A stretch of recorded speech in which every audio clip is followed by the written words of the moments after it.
अगर 3 साल पहले कोई भी पशुपालक घबरा गया तो अब तो मुश्किल है। सर, लोगों का सवाल एक होता है कि लोग डेयरी फार्म पे बच्चा होता है तो क्या करते हैं। यार दोस्तों, मैं प्रिंस और आप देख रहे हैं नई कृषि दर्पण यूट्यूब चैनल। तो दोस्तों, मैं पहुंच चुका हूं मॉर्निंग इंडिया गौशाला में, और ये बिहार के छपरा जिला में है। छपरा शहर से 3 से 4 किलोमीटर की दूरी पर है, और काफ़ी शानदार डेयरी फार्म है, काफ़ी बड़ा डेयरी फार्म है।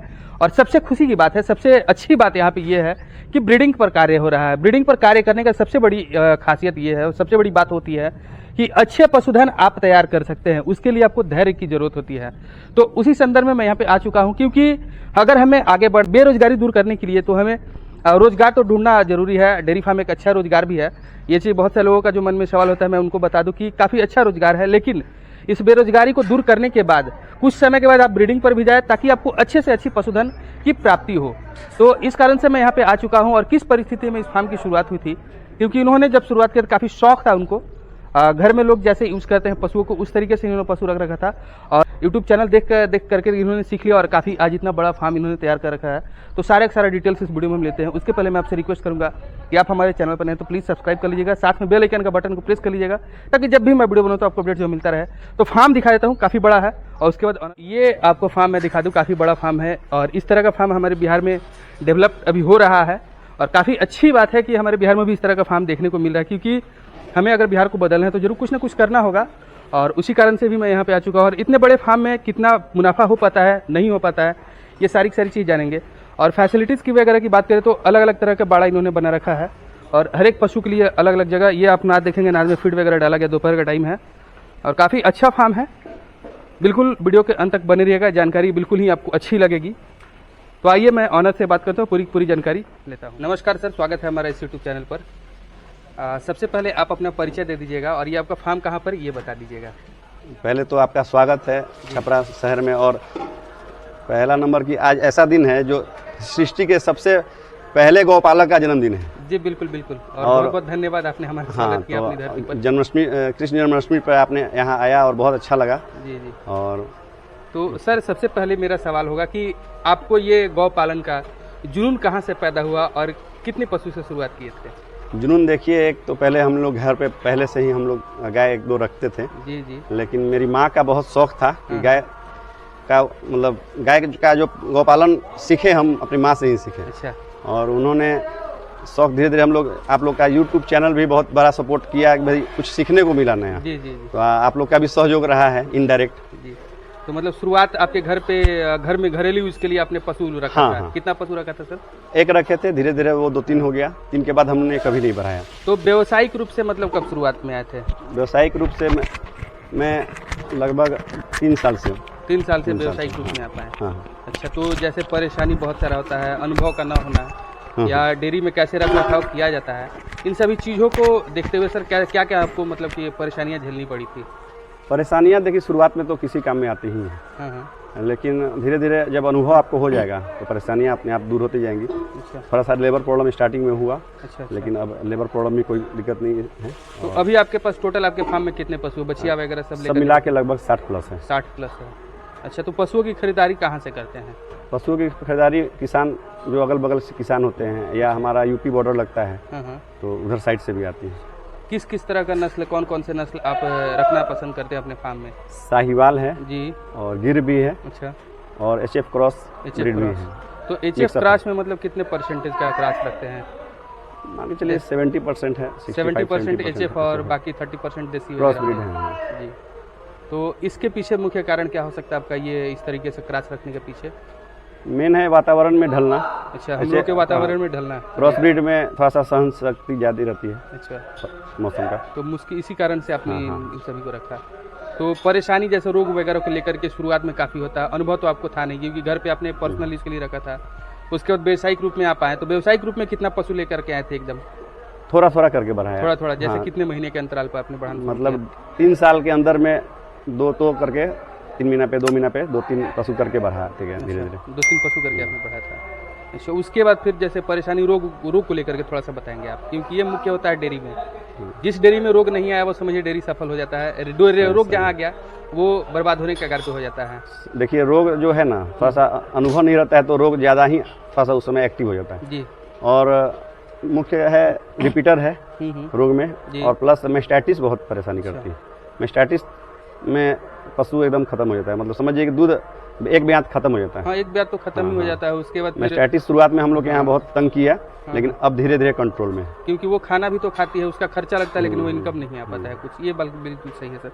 तो उसके बाद जैसे इन सभी को आपने 3 साल, आपका 1.5 साल या 2 साल जो भी हुआ है, तो आपको ऐसा क्या लगा कि इन सभी चीज़ से हम बच सकते हैं, कैसे बच सकते हैं? जैसे रिपीटर से हो गया, मैस्टाइटिस से, रिपीटर से बचने के लिए देखिए हमारे यहाँ हरा चारा का थोड़ा कमी है। हरा चारा अगर रेगुलर दिया जाए और डाइट पे बढ़िया ध्यान दिया जाए तो रिपीटर का प्रॉब्लम कुछ कम किया जा सकता है। अच्छा, तो जैसे डाइट पे आपने बताया, तो डाइट किस प्रकार का देते हैं, क्या फीड देते हैं, ये चीज़ थोड़ा सा अनुभव? हम लोग पैलेट फीड्स देते हैं और संभव नहीं है कि 60-70 पशु का हम लोग अपने यहाँ बना के खिला पाएँ, इसलिए कि हम लोग के यहाँ वो जो भी दाना वगैरह लगता है सब चीज़ मिल नहीं पाता है, चाहे बिनोला हो, बिनोला यहाँ है नहीं जी जी, तीसी का खरी हो, प्रॉपर मिल नहीं पाता यहाँ पर। तो आप हमें बताएंगे जैसे शुरू क्या देते हैं पशु को सुबह में और शाम को कितना देते हैं, ये बताइए। क्या चीज़ पहले देते हैं आप अपने नाद में?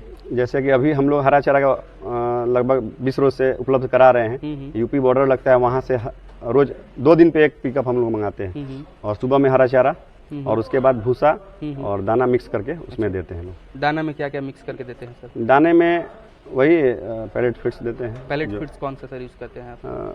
अलग अलग कंपनी का होता है, लेकिन तत्काल में हम ये आपको क्या नाम है इसका, शीतल यूज कर रहे हैं। शीतल यूज कर, रिजल्ट कैसा लगता है इसका सर? रिजल्ट ठीक है। नीरज जी हैं शीतल के डिस्ट्रीब्यूटर हैं यहाँ के, उन्हीं से लेते हैं। और सबसे बड़ी बात है कि अगर रेगुलर जो कंपनी मिल रहा है वही ठीक है। मान लीजिए अगर कोई बढ़िया से भी बढ़िया कोई कंपनी और मिले ही नहीं तो मतलब ही नहीं बनता है, बेकार हो जाएगा। जी बिल्कुल सही। आसानी से जो कंपनी मिल जाए और बेहतर है वही खिलाना चाहिए। तो अभी आप, मैं ऐसा देख पा रहा हूँ कि फार्म पे ब्रीडिंग वगैरह पे आप काफ़ी अच्छा कार्य कर रहे हैं, तो थोड़ा सा इस चीज़ के बारे में बताइए, क्योंकि हमारे यहाँ बिहार में बहुत सारे लोग इससे कतरा रहे हैं, ब्रीडिंग करना नहीं चाहते। बिना ब्रीडिंग का उनका कहना ये है, मेरी बात सुन लिया जाए, उनका कहना ये है कि एक्स्ट्रा खर्च है, ऐसा उनका मानना है। आपने भी हमारे वीडियो वगैरह में भी देखा, बहुत सारे लोगों के मन में ये चीज़ होता है। तो ब्रीडिंग के बारे में थोड़ा सा इसका इंपॉर्टेंस समझाएंगे आप? देखिए स्टार्टिंग में तो लगता है कि एक्स्ट्रा खर्च जा रहा है, लेकिन एक म्यूचुअल फंड की तरह वो आपको रिटर्न में 2-3 साल बाद आएगा ही आएगा। अच्छा, मान लीजिए अभी तो जा रहा है, ठीक है, जब बच्चियां वो तैयार होंगी गाय के रूप में आपके यहाँ जब दूध देना चालू करेंगी तो आपके यहाँ ऑटोमेटिक है कि लगभग अच्छा खासा दूध भी मिलेगा और पशुधन भी बढ़ेगा। तो थोड़ा सा शुरुआत में 3 साल तो देखिए प्रॉब्लम आती है, 3 साल के बाद ही प्रॉफिट में आना ही आना है। अगर 3 साल पहले कोई भी पशुपालक घबरा गया तब तो मुश्किल है। जो जैसे कि आप ये कहना चाहते हैं कि 3 साल तो धैर्य रखना जरूरी है, बिल्कुल, ये तो मैं भी समझता हूँ, लेकिन एक अच्छे सीमन का भी तो होना, उपलब्धता होना मेन तो सीमेंट का ही सब जी, क्योंकि ये सीमन में बहुत सारा भी मतलब परेशानी होता है। जैसे जानकारी के अब हम लोग कुछ भी ऐसा यूज कर लेते हैं तो ये चीज होते रहता है। कैसे बछिया आपने रख रखा अपने यहाँ, थोड़ा सा ये बताएंगे? देखिए बछिया जो है हम लोग अभी ब्रीड पे काम कर रहे हैं, एबीएस का हम लोग सीमेंट यूज कर रहे हैं और एबीएस का सीमेंट जो है यहाँ डिस्ट्रीब्यूटर छपरा में है। ये हम लोग के लिए सौभाग्य है कि एबीएस का सीमेंट आसानी से हम लोग यहाँ मिल जाता है। और नीरज जी है यहाँ, अगर नीरज जी से अब कोई भी सीमेंट लेना चाहे तो ले भी सकता है। बहुत बढ़िया, मतलब एबीएस का सीमेंट हम लोग बहुत ढूंढने से मिल नहीं रहा था, लेकिन जब से नीरज जी के पास एजेंसी आ गया है तो बहुत आसानी हो गया हमारे लिए, खासकर हमारे लिए, इसलिए बगल में है। जी जी। तो जैसे अभी आपके पास टोटल कितनी मिल्किंग में पशु है और कितनी प्रेग्नेंट है, ये बताएंगे थोड़ा? मिल्किंग में लगभग हमारे यहाँ 22-23 पशु है। अच्छा। और प्रेग्नेंट पशु लगभग 17 होंगे। तो 17 में लगभग 14 या 15 सेक्सुअल सीमेंट से गाभिन। अच्छा, सेक्सुअल सीमेंट से। तो सेक्सुअल सीमेंट का रिजल्ट कितना है? सेक्सुअल सीमेंट का रिजल्ट तो थोड़ा सा कम है, लेकिन मेहनत करने पर रिजल्ट आएगा, क्यों नहीं आएगा। मान लीजिए कितने परसेंटेज तक संभावना होती है कि बच्चियाँ हैं? क्योंकि बहुत सारे लोगों का सवाल एक होता है कि लोग डेयरी फार्म पे बच्चा होता है तो क्या करते हैं, आप भी कमेंट वगैरह में पढ़ते होंगे। देखिए तो लेकिन सेक्सुअल सीमन यूज करें तो बच्चा होगा नहीं, कितने परसेंटेज तक ये संभावना हो पाता है? 90% तो है ही, 90% तक बच्चियाँ आएंगी। बाकी और दूसरा नंबर हम थोड़ा अलग ढंग से जोड़ते हैं। अगर हम कोई बाछा हमारे यहाँ हो गया तो उसको किसी तरह हम लोग 10 महीना 11 महीना के बाद ही उसको, अगर मतलब उसको 10-11 महीने के बाद ही बच्चा को हटाते हैं, इसलिए कि वो कम से कम अपने खाने पीने लायक हो जाए। हाँ हाँ, सही बात। मान लीजिए अगर 10-11 महीना में जोड़ा जाए तो उस पर खर्चा लगभग 8-10 हज़ार रुपये आ जाता है। जी जी। तो सीमेंट पे स्टार्टिंग में ही क्यों नहीं खर्च कर दिया जाए? हाँ, सही। 2 या 3 सीमेंट लगेगा। सेक्सुअल सीमेंट का दाम लगभग 1200 से 1500 रुपया के करीब में है। तो अगर एक बार नहीं कंसीव की, दूसरा बार कंसेप्शन रेट थोड़ा कम होता है। हाँ, अच्छा, कंसेप्शन रेट कम होता है। तो लेकिन अगर जोड़ा जाए तो उस तरह से सस्ता ही पड़ेगा देखा जाए तो। मान लीजिए 5-6 हज़ार रुपये में अगर गाभिन हो जाती है गाय सेक्सुअल सीमेंट से, तो आपको बाछा लगभग 10-11 महीना 12 महीना तो पालना ही पड़ता है। जी, सही बात है। ये एक डेयरी का माइनस पॉइंट मुझे लगता है कि ऐसा है। अच्छा, दूसरी चीज़ आप जानना चाहते हैं, जैसे मिल्किंग में 22 आपने बताया, हाँ। तो 22 में कितना दूध निकाल लेते हैं? 22 में लगभग अभी हमारे यहाँ 220 लीटर 220 लीटर निकल रहा है। और 220 लीटर दूध सेल किस रेट से होता है? 220 लीटर जो होता है हमारे यहाँ होम डिलीवरी है शीशे की बोतल में। अच्छा अच्छा। 55 रुपये होम डिलीवरी होता है कांच की बोतल में, और घर से भी होता है जो कि 50 रुपये किलो जाता है, और 1000 ml नेट होता है हम लोग के यहाँ।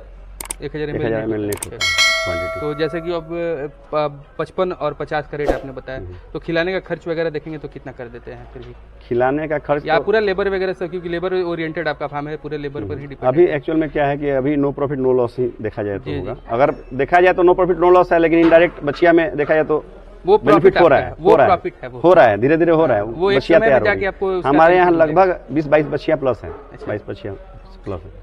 20 प्लस वाली सब बचिया है? नहीं 20-22 प्लस बछिया अभी पल रही है पल रही है आपके यहाँ। तो वो आपका एक समय में जाके वो धन तैयार हो जाएगा आपका। तो जैसे सीमन का आपने बताया कि कंसेप्शन रेट कम है, तो उसमें सीमन पे तो खर्चा काफी मतलब आ जाता होगा ना फिर? सीमेंट पे खर्चा तो आ जाता है, 1500 रुपये का एक सीमेंट है मान लीजिए अंदाजन। तो फिर एक सीमेंट या 2 सीमेंट लगा, 3 सीमेंट भी लग गया तो 5000 मान लीजिए खर्चा आया। लेकिन अगर बाछा आता है तो आपको पालना ही पड़ता है। हाँ, वो तो पालना पड़ेगा। तो हम देखिए, कभी रिपीटर अगर कोई गाय है तो उसमें आप नॉर्मल सीमेंट लगा दीजिए। अगर बेस्ट है, गाय लगता है कि साल में एक बार कंसीव कर जा रही है, तो आप उसको सेक्सुअल सीमेंट लगाया जा सकता है। थोड़ा सा ब्रीड पे तो काम करना ही जी, बिल्कुल जरूरी है वो तो। थोड़ा सा आप अपने फार्म का जो है डेली रूटीन बता देंगे, कैसे सुबह में और कैसे शाम को शुरुआत होता है, ये चीज़ थोड़ा सा बता देंगे। सुबह में कितने बजे काम लग जाता है? सुबह में लगभग 4 बजे पहले मिल्किंग हो जाता है। अच्छा अच्छा। और मिल्किंग करने के बाद उसके बाद लगभग 6 बजे के बाद ही हम लोग के यहाँ खाना दिया जाता है। अच्छा, 6 बजे के बाद खाना दिया जाता है। इसलिए कि देखिए, दूध वगैरह कितना बजे तक बेच देते हैं? अभी कितने दूध जो है यहाँ से हमारा चला जाता है, ये हमारा घर है यहाँ पे बगल में ही, वहीं से दूध को लेके डिस्ट्रीब्यूट किया जाता है। अच्छा, तो अब थोड़ा सा आप हमें अपने स्ट्रक्चर के बारे में बताएंगे। तो ये जो बीच वाला जगह हम लोग देख पा रहे हैं, वो कितना है फीट का है? लगभग 16 फीट छोड़ा गया है। भविष्य में अगर हम लोग TMR लगाते हैं उसी के लिए। अच्छा, तो ये नाद वगैरह का कितना लंबाई चौड़ाई है? नाद का भी कितना आपने चौड़ाई छोड़ रहे हैं? नाद का चौड़ाई लगभग 2.25 फीट है। अच्छा, 2.25 फीट है। और ये शेड का स्ट्रक्चर मतलब कितना हाइट है बीच से? हाइट लगभग 22 फीट है बीच में। 22 फीट। हाँ। और किनारे से? किनारे में 16 फीट है। और पूरे फार्म का अगर एरिया हम देखते हैं तो वो कितना हो जाएगा सर? पूरे फार्म का तो एरिया जैसे सिर्फ शेड है अपना 70 बाई 130। अच्छा। और उसके अलावा लगभग फार्म अपना 27 कट्ठे में है लगभग। तो थोड़ा सा आप हमें नए पशुपालक के लिए जो संदेश देना होता है कि कैसे लोगों को शुरुआत, क्योंकि एक बेरोजगारी दर तो काफ़ी बढ़ चुका है, आपको भी ये चीज़ पता है, हद तक बढ़ चुका है। तो इससे बेरोजगारी से उभरने के लिए लोग कैसे शुरुआत करें? अपने फार्म का छोटा सा फार्म हो जैसे भी हो, कैसे शुरुआत करें ये समझा दीजिएगा। देखिए, बेरोजगारी तो है, तो सही है, लेकिन अगर स्टार्टिंग में 2-3 गाय पालते हैं जी, और 2-3 गाय से अगर चाहा जाए तो 8-10 हज़ार रुपये का महीना आराम से शुरुआत में कमाया जा सकता है और आत्मनिर्भर बना जा सकता है। जी। तो 2-3 गाय से शुरुआत करें और अपने लेबर उस समय नहीं रखें, अपने से सारा करना पड़ेगा। चलिए, काफ़ी अच्छी आपने जानकारी सर दी, इसके लिए आपको तहे दिल से शुक्रिया। आपको भी बहुत बहुत धन्यवाद।